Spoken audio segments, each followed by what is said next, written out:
जय माता दी दोस्तों। मेरे चैनल पर आपका बहुत बहुत स्वागत है। जैसा कि आप सभी जानते हैं, नवरात्रि के 5वें दिन स्कंद माता की पूजा की जाती है। स्कंद माता देवी दुर्गा का 5वां अवतार है। स्कंद माता का नाम 2 शब्दों से मिलकर बना है, स्कंद व माता, और इसका अर्थ होता है स्कंद की माता। स्कंद का अर्थ है कार्तिकेय, जो कि महादेव और माता पार्वती के पुत्र हैं। माता का अर्थ है माँ, और इसी प्रकार स्कंद माता पार्वती का ही एक रूप है। तो आइए पढ़ते हैं स्कंद माता की कहानी।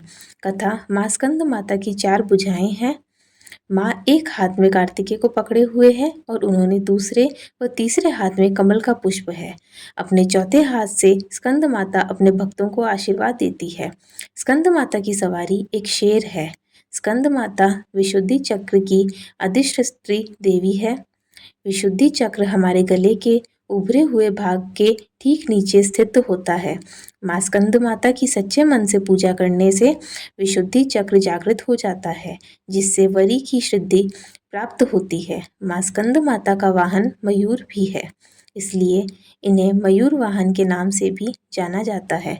उनका वर्ण यानी त्वचा का रंग शुभ्र है। माता हमेशा कमल पर विराजित रहती है और इसलिए वह पद्मासन देवी के रूप में भी मानी और पूजी जाती है। माँ स्कंद माता का मन पूर्ण रूप से लौकिक और सांसारिक संबंधों से दूर रहता है। स्कंद माता का पूजन करने वाला व्यक्ति और जीव मुख्यतः सांसारिक बंधनों में रहकर भी उनसे मुक्त होते हैं। माँ दुर्गा के स्कंद माता अवतार की ऐसी मान्यता है कि माता सती द्वारा अपना देह त्यागने के बाद भगवान शिव ने खुद को सजा देने के लिए स्वयं को सांसारिक बंधनों से दूर कर लिया था और एक तपस्वी के रूप में पहाड़ों के बीच कड़ी सर्दी में तपस्या करने चले गए थे। इसी दौरान तारकासुर और सुरपाद नाम के 2 राक्षसों ने देवताओं पर हमला कर दिया। उस वक्त देवताओं की मदद करने के लिए कोई नहीं था। तारकासुर और सुरपन्ना नाम के दोनों राक्षसों से ब्रह्मा जी द्वारा एक वरदान प्राप्त था कि उन्हें मारने के लिए शिव जी की संतान को ही आना होगा। उन राक्षसों ने चारों ओर कलह का माहौल बनाया हुआ था और अपने आसपास हर किसी को परेशान करके रखा था। इन दोनों राक्षसों के अत्याचारों को देख देवतागण भी चिंतित थे। तब सभी देवतागण भगवान विष्णु के पास गए और उन्हें अपना दुख सुनाया, परंतु विष्णु जी ने उनकी कोई मदद नहीं की। विष्णु जी से मदद न मिलने पर देवताओं ने नारद जी के पास जाने का सोचा। उन्होंने नारद जी से कहा कि यदि वह माता पार्वती से भगवान शिव को पति के रूप में पाने के लिए तपस्या करने को कहेंगे, तब शायद भगवान शिव उनसे शादी कर लें और उनके मिलन से महादेव की संतान जन्म ले, जो उन राक्षसों का वध कर सके। इसलिए नारद जी के कहे अनुसार माता पार्वती ने भगवान शिव को पति के रूप में पाने के लिए घोर तपस्या की और उनकी भक्ति से खुश होकर भगवान शिव ने उनसे विवाह करने का निर्णय लिया। विवाह के पश्चात माता पार्वती और भगवान शिव की ऊर्जा से एक बीज का जन्म हुआ। बीज को अत्यधिक गर्म होने के कारण उसे अग्निदेव को सरवाना नदी में सुरक्षित रखने के लिए सौंपा गया। अग्निदेव भी उसकी गर्मी सह ना पाए, इसलिए उन्होंने उस बीज को गंगा को सौंप दिया, जो उसे आखिर में सरवना झील में ले गई, जहाँ माता पार्वती पहले से ही पानी के रूप में मौजूद थी और उस बीज को धारण करते ही वह गर्भवती हो गई। कुछ समय पश्चात कार्तिकेय ने अपने 6 मुखों के साथ जन्म लिया।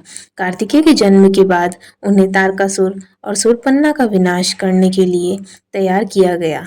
सभी देवताओं ने मिलकर उन्हें अलग अलग तरीके से ज्ञान दिया और राक्षसों से लड़ने के लिए उन्हें महत्वपूर्ण शस्त्र भी दिए। आखिर में कार्तिकेय ने सभी राक्षसों का वध कर दिया। इसी कारण माँ दुर्गा को स्कंद माता यानी कार्तिकेय की माता के रूप में जाना जाता है। स्कंद माता के मंदिर पूरे भारतवर्ष में कई जगह स्थापित हैं, लेकिन उनमें से एक बहुत प्रचलित उत्तर प्रदेश के वाराणसी में स्थित है। देवी दुर्गा के 5वें स्वरूप में स्कंद माता की पूजा की जाती है। उन्हें अत्यंत दयालु माना जाता है। कहते हैं कि देवी दुर्गा का यह स्वरूप मातृत्व को परिभाषित करता है। स्कंद माता कमल के आसन पर भी विराजमान होती है, इसलिए उन्हें पद्मासन देवी भी कहा जाता है। कहते कहते हैं कि संतान सुख की प्राप्ति के लिए माता की पूजा के साथ ही उनके मंत्र की आराधना भी विशेष फलदायी होती है। आइए जानते हैं माता की आराधना का विशेष मंत्र। ओम देवी स्कंद माताए नमः। अर्थात ओमकार स्वरूपी स्कंद माता, जो कि अपने भक्तों की समस्त इच्छाओं को क्षण भर में पूर्ण कर देने वाली है, उनके चरणों में बराबर नमस्कार है।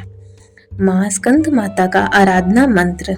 ओम ऐं ह्रीं क्लीं स्कंद माताए नमः।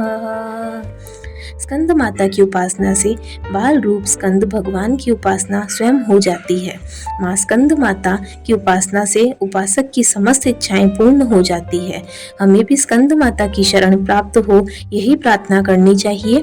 माँ दुर्गा का स्कंद माता अवतार हमें यह सिखाता है कि कैसे एक माँ सदैव अपने बच्चे को अच्छाई की ओर बढ़ाना सिखाती है।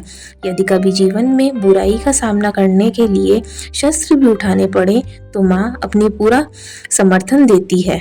इसलिए हमें अपनी माँ का सदैव सम्मान करना चाहिए और उन्हें हर चीज़ के लिए शुक्रिया कहना चाहिए।